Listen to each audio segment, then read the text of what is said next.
mean, this is linked to the colonial times of Southeast Asia when Malaysia was dominated by British trading companies and the Philippine Sultanates were fighting off Spanish conquistadors, and it has led to the assets of and subsidiaries of Petronas being seized in Luxembourg. Now, we have to go back to 1878 when the Sultanate of Sulu in the Philippines, which actually controlled Sabah, gave up their rights to Sabah to the British North Borneo Company. Shortly after that, they did discover oil and gas, and over the decades and the century that followed, Malaysia and the Philippines were formed. But over these last couple of decades, the Sultan of Sulu still maintains that, hey, we only leased Sabah to you guys. We actually still control this. We want it back. Malaysia has maintained that actually in the agreement, you actually ceded your rights to Sabah, and it is now our territory. So this has been a slight, a disagreement actually between these two neighbors. Now, the Sultan of Sulu has gone to a Parisian arbitrator who did say that they are now owed about $15 billion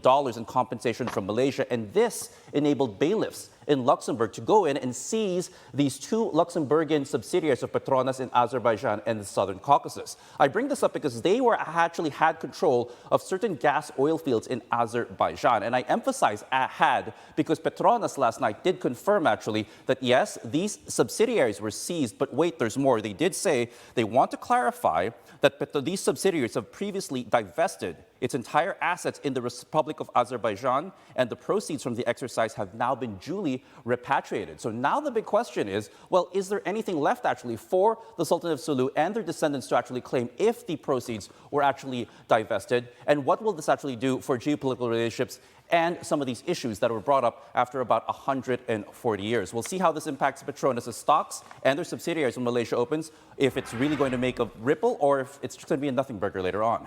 This is such an interesting story. I'll say this very quickly. And whether it's historical reparations and what you were talking about, JP, whether it's royalties, whether it's sakhalin, look at that. Expropriation, nationalisation. This is an increasingly big global concern for commodity companies. Going on for hundreds of years, probably. Exactly. Historical precedent here. Talk about land grabs, and then there's Ukraine. Precisely. Goes to the heart of this. All right. Thank you, JP.